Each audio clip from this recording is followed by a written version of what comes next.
This is Chapter 7 of The Packet in Portland, written by Alexi Hart. Nora knocked once. Still nothing. She took out the key from under the mat. This time, she didn't pretend it wasn't there. She inserted it into the lock, turned slowly, and listened for the click. It turned too easily. Nora pushed the door open a few inches, just enough to see the chain. There was no chain. She pushed again. The door swung inward on silent hinges. Someone had oiled them. Nora stepped inside and closed the door behind her without locking it. A locked door made noise when it opened. Nora preferred quiet exits. The apartment was tidy in the way that suggested removal, not cleanliness. The surfaces were clear. The living room held a couch, a small table, a lamp. No photos. No personal mess.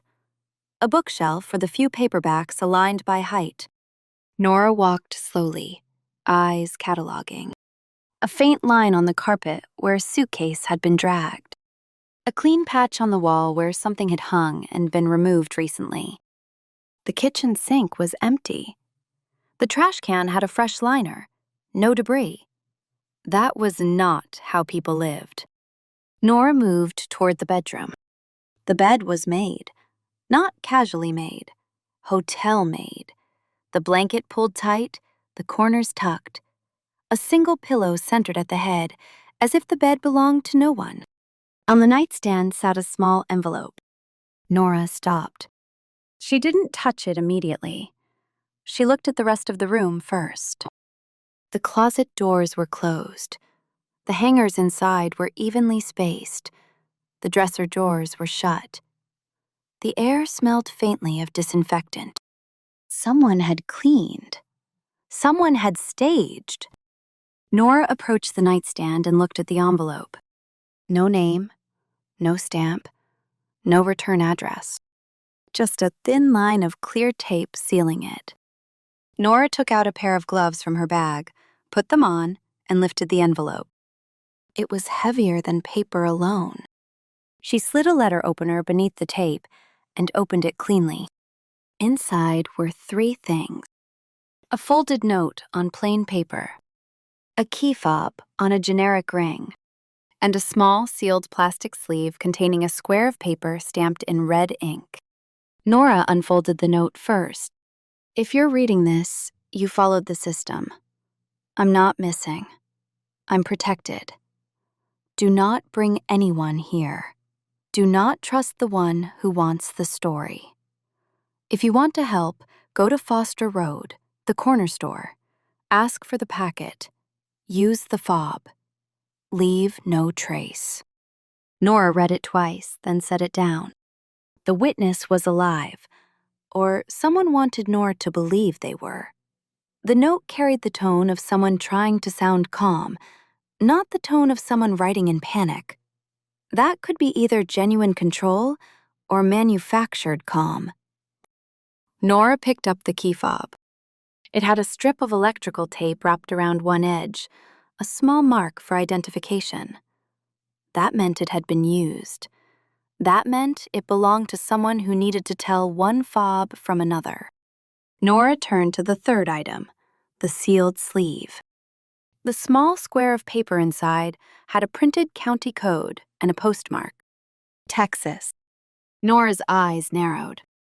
The Bible's warning echoed in her mind, not as a prophecy, but as a pattern. The Watcher breadcrumb.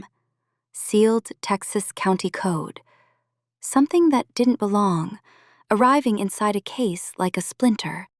Nora did not open the sleeve. She held it up to the light and studied the seal. Unbroken. Intact. It had been placed here to be found. She set it back down and scanned the room again. No other notes, no laptops, no wallet, no phone.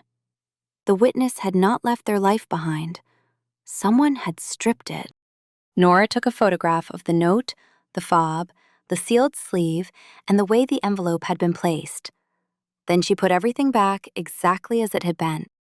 She removed her gloves and left them in her bag. She did not touch the doorknob with bare skin. Outside the apartment, the walkway was still empty.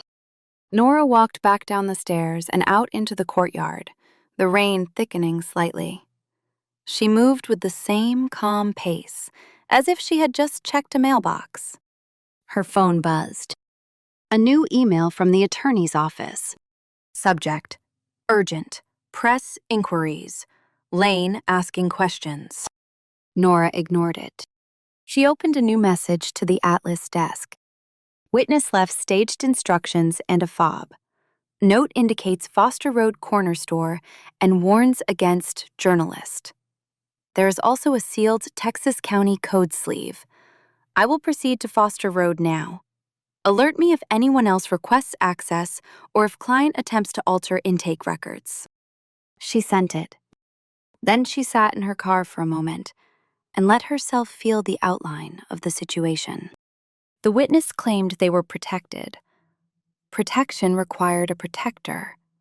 That protector had access to the building, to locks, to keys, to habits. The attorney wanted speed. The journalist wanted story. And the witness wanted control, even if it came from someone else's hand. Nora started the engine and pulled out of the lot. Foster Road waited, and with it, the first real choice. Not whether to find the witness, whether to respect the system that had moved them, and whether that system deserved to exist at all.